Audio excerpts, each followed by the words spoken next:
Good morning, everyone, and thank you, uh, Professor Raj Mathur, for the kind introduction. It's disappointing that I cannot be there in person, but as you said, technology is great, so I have been following this wonderful meeting, and I have to thank the technical team behind for allowing me to join you virtually, listening to the lectures, and also giving this lecture.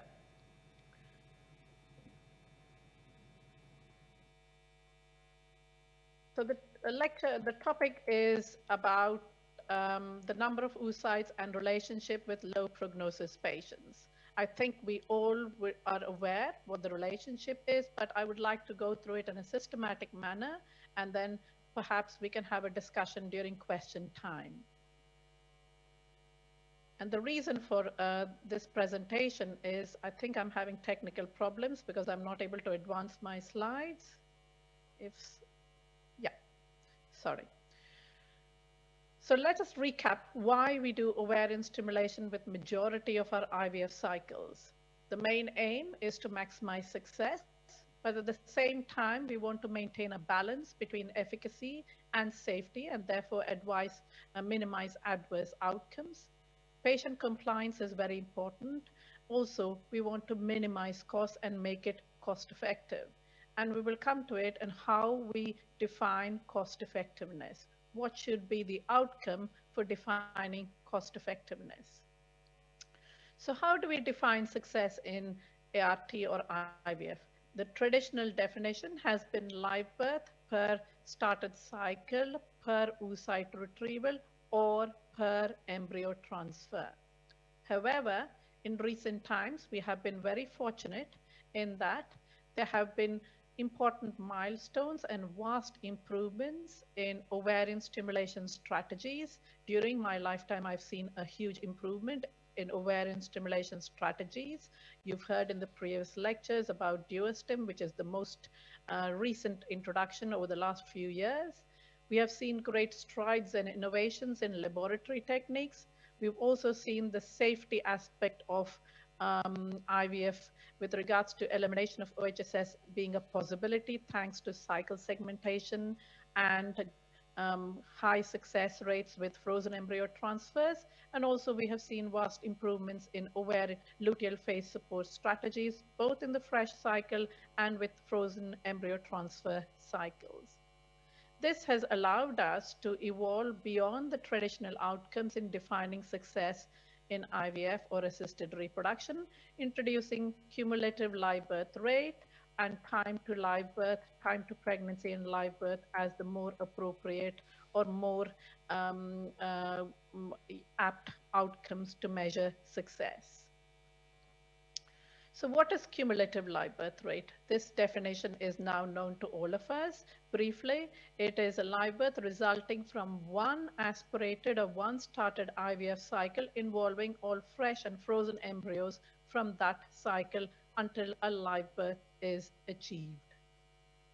So what is the optimal oocyte number to maximize cumulative live birth rate? To look at this, we will go through the following. We will look at studies addressing the association between number of oocytes and the various outcomes, the preclinical outcomes as well as the clinical outcomes. With the preclinical outcomes, let us look at the association with good quality embryos, embryo euploidy, live birth rate, the clinical outcomes in a fresh cycle, and cumulative live birth rate as defined before. And of course, we're not going to leave behind safety, which is elimination of OHSS, which is paramount.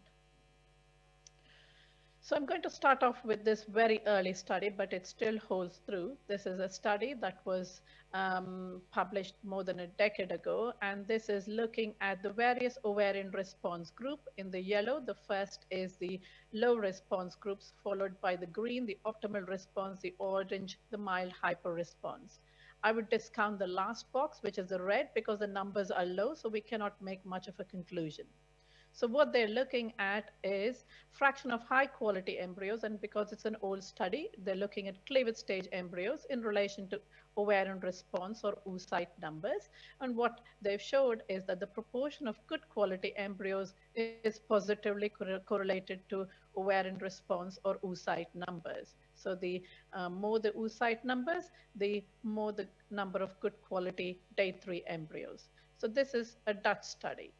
So we let us look at other studies and let's see if the evidence or the findings corroborate. So this is another study, and this is from another part of the world, Southeast Asia, that is was published, you know, much later than the previous study. And here again, they're looking at the various response groups, that is the oocyte numbers, that is the 0 to 5, the low response, the optimal response, and the high response. They had their own categories, but the findings are very similar. That is the transferable embryos. Here again, the cleavage stage embryos increase with increasing number of oocytes, and you can see that the result is significant. Then you have another study, and this is from another part of the world, that is from the United States. And here again, they're looking at the different response groups or the different number of oocyte categories. And again, the findings are the same. Here, they're looking at blastocysts. The previous studies looked at cleavage stage. Here, looking at blastocysts. As oocyte numbers increase, there is increase in the number of usable blastocysts. So what is showing these three different studies, what I would like to reinforce is that there are studies from different parts of the world, one Dutch, one Southeast Asian, one from North America, and they're showing the same findings. So this is research that is being reproduced across different regions, which gives confidence on the results. That is, this would apply to your or my center as well. So now let's move on to the next aspect. So we looked at good quality embryos, but we're looking at a little bit further, good quality embryos in terms of embryo euploidy. And this is a study from Antonio Lamarca. And here they're looking at mature oocytes and euploidy rate. So you have the results presented in three ways. So you have the black line in the middle, which is showing the mean rate of euploid blastocysts. And what they're showing in this study is that the rate of the blastocyst euploidy rate is the same irrespective of the number of oocytes. If the rate is the same, then the number of euploid blastocysts, that is the mean number of euploid blastocysts, which is the dotted line before, increases with increasing number of oocytes. And the gray line is the probability of having at least one euploid blastocyst. So therefore, if your oocyte number is more, then the probability of having at least one euploid blastocyst increases. So this is a study from Antonio Lamarca's group, and let's see if this evidence is reproduced elsewhere. And this is a study that was then referred to by Professor Ubaldi in his presentation. And this is a study in oocyte donors, a different population, and also from a different region, that is Spain. Elena Labata, here she's looking at oocyte donors, and again looking at the association between oocyte numbers and euploidy rate. The first slide, the first figure, you will see again, very similar to what was found in Antonio Lamarca's study hereby. The euploidy rate is the same irrespective of the number of oocytes. So if you were to translate into mean number of euploid embryos, then you will see that more the number of oocytes, the higher the number of euploid embryos. So again, the same thing being reproduced in two different populations. The previous population was autologous IVF. This is oocyte donors. One is from Italy and the other is from Spain. And then you have another study, and this is an Australian study from another part of the world. Again, it is showing the same. And here it is looking at the various, Christos Vinetis is looking at the various women of different age categories. You can see in the different colors. And what it is showing again is that with the increasing number of oocytes, there is increasing number of euploid blastocysts. Here they looked at day 3 euploid blastocysts. So in this study and the previous study, they looked at day 3 euploid blastocysts, whereas in Antonio Lamarca's study, they looked at euploid blastocysts. But the message is the same. So this is a systematic review which is collating all studies.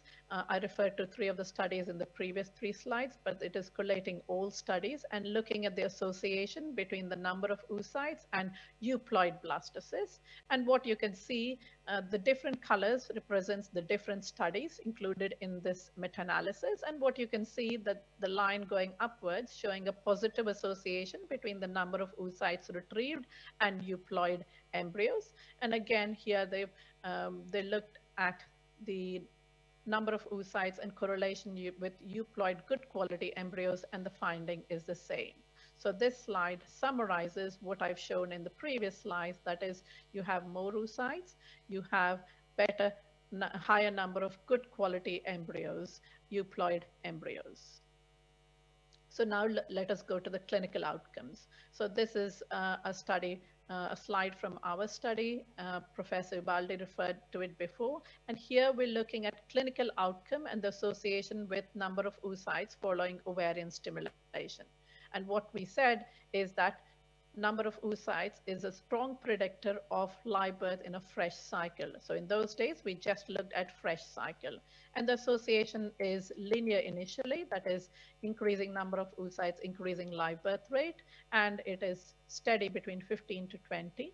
But if you have very high ovarian response, more than 20 in a fresh cycle, it is better to do freeze-all and put back in a frozen embryo transfer cycle, as the live birth rate could fall if replaced in a fresh cycle. And it also makes sense with regards to safety, i.e. avoiding the risk of ovarian hyperstimulation syndrome. So this is from the previous study was from data from the UK, including all studies. And this is data published from the United States, the SART data. And the blue line, again, looking at oocyte number and live birth in a fresh cycle, and the finding is very similar to our study. So these are 2 large data sets, national data sets, one from the UK and one from the United States, and we're showing very similar findings, again reinforcing the confidence that these results are applicable across the board in your centers, my centers, and other centers. The red line is OHSS, and we're all aware that OHSS risk increases with increasing number of oocytes, but we are now lucky that we have preventive strategies, i.e. if we have a suspected risk of OHSS in a woman, then we can do a freeze-all strategy, but not compromise the cumulative live birth rate. So this is a study, again, from a different part of the world previously referred to, that is Southeast Asia. Here they're looking at the association between the number of oocytes and live birth in a fresh cycle, and the findings are very similar to the previous 2 studies, one from the United States and the other from the United Kingdom. That is, there is a strong association between number of oocytes and live birth in a fresh cycle. However, with very high number of oocytes, if you put back in a fresh cycle, the live birth rate could go down. However, when it comes to cumulative live birth rate involving fresh plus frozen or frozen, when there is very high response, there is a positive linear association between number of oocytes retrieved and cumulative live birth rate.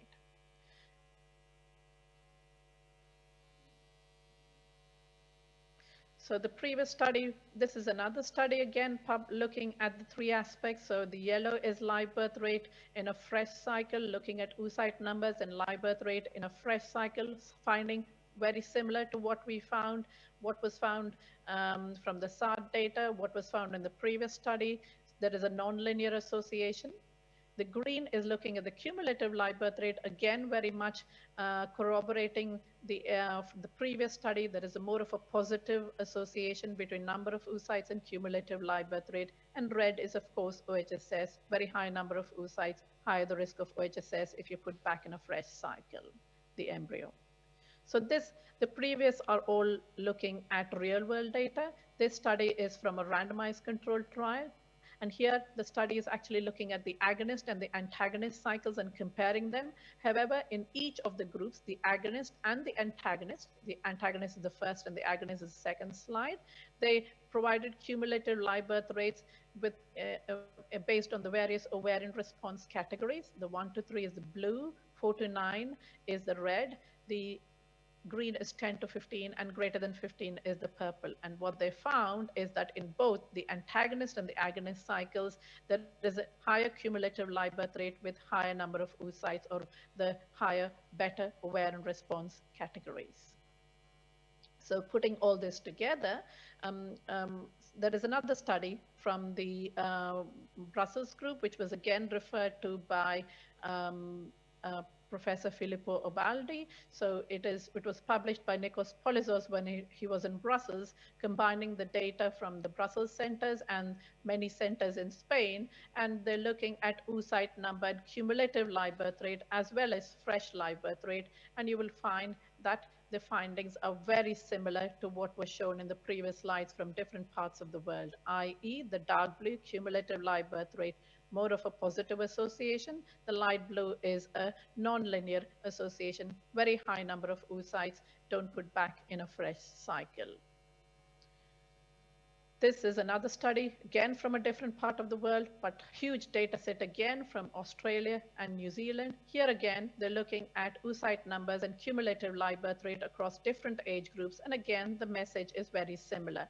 More oocytes, higher the cumulative live birth rate across the various age groups. So now we can say that there has been stacks of evidence, consisting evidence, showing more of a positive association between the number of oocytes retrieved following ovarian stimulation and cumulative live birth rate. Most of the studies had women who had oocytes to a maximum about 20 to 25, and I think, thanks that there have not been many studies with women having stimulation having more oocytes than that, because that could be dangerous, although we do not have much data to look into these women specifically. But this is the general message, that more oocytes, higher the cumulative live birth rate. So if we are thinking about mild stimulation and proponents, or those who believe with conviction on mild stimulation, this is not really supported by data from different parts of the world. A little bit into another outcome, that is time to pregnancy or time to live birth, and why we should be considering time to pregnancy or time to live birth. So we said we should be measuring success not only as live birth in a fresh cycle, but also as cumulative live birth rate. But we should also be looking at time to pregnancy, because it is an important outcome to measure effectiveness of interventions. And a short time to pregnancy will reduce patient burden and be cost effective to patients.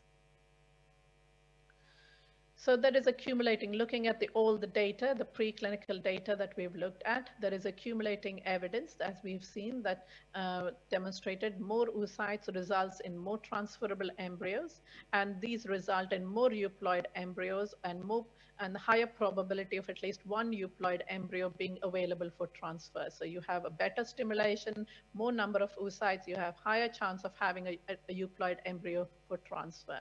And if we have a euploid embryo that is available for transfer, we know from PGTA studies, although I'm not talking about the PGTA in this lecture or not promoting PGTA, we know from evidence provided by PGTA studies that if you have a euploid embryo transferred, you have a shorter time to pregnancy.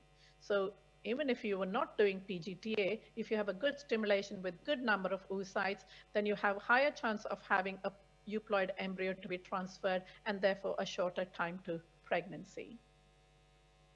A little bit about ovarian hypersensitivity. Professor Lamarca mentioned very elegantly in his talk how the biomarkers, the hormonal and the ultrasound biomarkers were introduced and validated to predict ovarian response categories, and now we use them all the time in all our patients to plan our stimulation regimens. However, we broadly categorize our women or undergoing ovarian stimulations into the normal response group, the poor response group, and the high response group.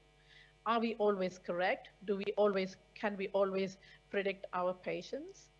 Probably not. So if we look at this, what is called the follicle output rate, or the FORT, which is a percentage of antral follicles reaching the pre-ovulatory stage, we will see from the figures and the two examples that we not always get our predictions right, or we're not always able to predict based on AFC or AMH. You will see that the second woman who is young, who's got a normal FSH, who's got a good antral follicle count, has a reduced sensitivity because her response is not as predicted by her antral follicle count. Similarly, there is another concept, which is the follicle to oocyte index, which is the oocyte number by the antral follicle count as a percentage. And you can see, comparing case 2 and case 3, the women have the same number of oocytes. However, in case 2, it is predicted. The suboptimal response, that is the woman having 5 oocytes, is predicted based on her antral follicle count. However, in case 3, this is not predicted. Case 2 is predicted. Case 2 is not predicted based on antral follicle count, but still she's had hyporesponse or ovarian hyposensitivity, resulting in a suboptimal response, and she is somebody who has had a low follicle to oocyte index. So these are more recent concepts and important to bear in mind in our clinical practice. If we go back, if we think anecdotally as we are sitting here, we do come across such women who have a low FORT or low FOI, follicular oocyte index. And these are the women who fit into POSEIDON groups 1 and 2, they're suboptimal response groups. We cannot always predict the suboptimal response groups, or if unfortunate, these women can be poor responders as well. Despite a good antral follicle count and or AMH, they do not have the predicted ovarian response. Sometimes it could be iatrogenic, i.e. we're not planning our stimulation strategies right or executing them correctly, but there could be other underlying aspects as well. And as we go through this meeting, this will become clearer in the subsequent lectures. And these are the low prognosis women. So the poor responders and the suboptimal responders are the poor prognosis women. And these women could be unexpected, i.e. not predicted based on their AFC or AMH. And these women do have a lower prognosis, as you can see in the first slide, looking at live birth rate in a fresh cycle. So women who have 4 to 9 oocytes, the hyposensitivity, hyporesponse, or the suboptimal group, have much lower live birth rates across all age groups compared to the normal ovarian response groups, that is 10 to 15 oocytes.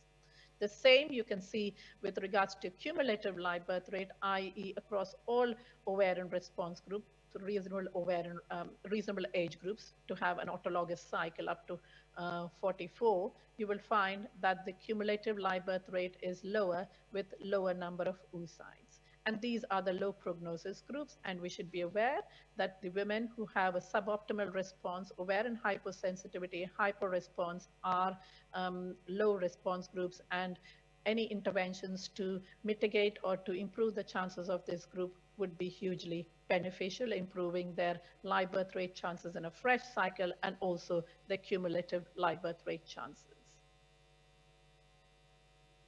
So to conclude, I think we would all agree that the number of oocytes retrieved is an important prognostic variables. We've seen from data, from numerous data, reproducible data from different parts of the world, huge data sets, and also from randomized controlled trials, that transferable good quality embryos positively correlate to oocyte numbers. So if you're talking, by doing conventional stimulation, we are doing the right thing. So if stimulations such as mild stimulations or minimal stimulations or whatever name they're called is more of a myth or a convention rather than corroborated by consistent data from different parts of the world or different centers.